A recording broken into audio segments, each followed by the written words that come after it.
కడపలో never before ever after అన్నట్లు మహానాడు సభ జరుగుతోందని జగన్ కు దమ్ముంటే అసెంబ్లీకి వచ్చి మాట్లాడాలంటున్న మాధవిరెడ్డితో మా ప్రతినిధి Purna face to face. Kadapa fire brand Madhavi Reddy గారు మొదటి నుంచి చెప్తున్నారు నెవర్ ఆఫ్టర్ నెవర్ బిఫోర్ అన్నట్టుగా కడప మహానాడు జరిగిద్దని. అదే ఫార్ములా నిన్న ఇంప్లిమెంట్ అయింది. ఇదే అంశానికి సంబంధించి మనతో మాట్లాడడానికి మాధవిరెడ్డి గారు ఉన్నారు. ఆ రోజు బాబు గారు కడపలో చేద్దాం అనగానే ఇంత పెద్దన విజయము ఆల్రెడీ మా అధ్యక్షులు శ్రీనివాసరెడ్డి గారు ఫిక్స్ చేసేశారు.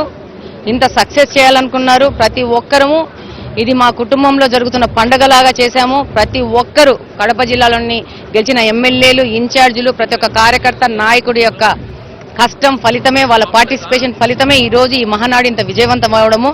దీని ఒక స్టాండర్డ్ సెట్ చేశాం.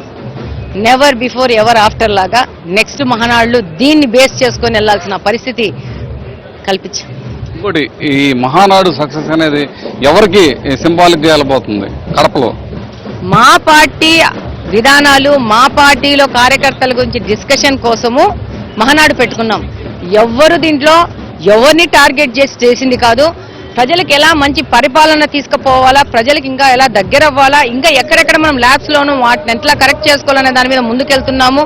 డెఫినెట్ గా ఇది పాజిటివ్ పరిపాలన తీసుకురావడానికి ప్రతి ఒక్క సంవత్సరం చేసుకుండే ఒక చర్చా వేదిక, అలానే తీసుకెళ్దాం దాన్ని. అంటే మీరు పార్టీ కోసం పెట్టారంటున్నారు, కానీ వైఎస్ జగన్మోహన్ రెడ్డి గారు ఇదంతా ఒక డ్రామా అని చెప్పి నిన్న చెప్పడం జరిగింది. ఎలా చూస్తారు? ఆయననే కోడికత్తి డ్రామాలు ఆడతాడు, ఆయనే గులకరాయి డ్రామా ఆడతాడు. కాబట్టి డ్రామాలు రాసే వాళ్ళకి అన్ని డ్రామాల్లాగానే కనపడతాయి.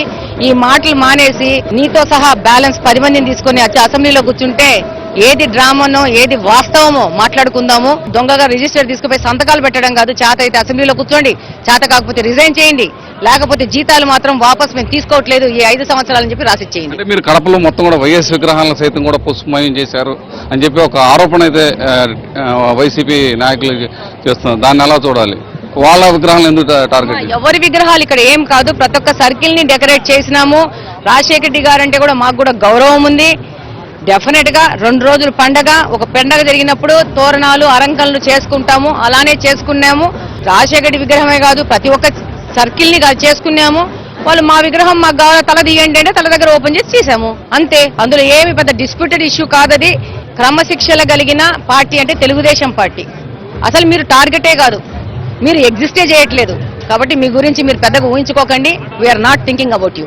కడప వేదికగా ఇంకోసారి ఆయన ఎన్నికయ్యారు, ఎలా చూస్తారు? మీ గడ్డ నుంచి ఈసారి ఆయన ఎన్నికవడం? ఆయనే ఎన్నికవుతారండి, ఇంకెవరున్నారా పోటీ? బాబు గారికి ఆయనే ఎన్నికవుతారు. ఆయనకి కంగ్రాచులేషన్స్ చెప్పినాము. డెఫినెట్ గా ఆయన యొక్క నాయకత్వంలో మేమందరం కలిసి పనిచేస్తామండి. ఓవరాల్ గా మహానాడు అనేది ఇప్పుడు ఎవరికి సంకేతాలు? ఇక్కడ విజయ సంకేతాలు రాయలసీమలో ఉన్న వైసీపీ నేతలకా, లేకపోతే ఓవరాల్ గా ఆంధ్రప్రదేశ్ ప్రజలకు మంచి పరిపాలన ఇవ్వబోతున్నాం. సరైన చర్చలు జరిగిన ఈ మహానాడులో ప్రజలకు దగ్గర అవ్వబోతున్నాము. ప్రజల క్షేమం కోసము, ప్రజల మౌలిక వసతులు కల్పించడానికి వాళ్ళకి దగ్గర. వైసీపీ నేతలను టార్గెట్ చేస్తున్న గురించి మాట్లాడకయ్యా, బొంగు పార్టీ వదిలే. ఇది పరిస్థితి. ఏదైతే మొత్తం కూడా ఈ కడప మహానాడు జరిగిన వేదిక చూస్తే కనుక మొత్తం కూడా భవిష్యత్ తరాలుగా ఒక దిక్కుచిగా మొత్తం కూడా నిలుస్తుందని చెప్పి కూడా మాధవిరెడ్డి గారు చెప్తున్న పరిస్థితి నెలకొంది. ఓవరాల్ గా చూస్తే కనుక కడప మహానాడు గ్రాండ్ సక్సెస్ అనే దాంట్లో ఎటువంటి సందేహం లేదని కూడా చెప్తున్నారు. వీడియో జర్నలిస్ట్ కిషోర్తో పూర్ణ ఏమైనా అందరికీ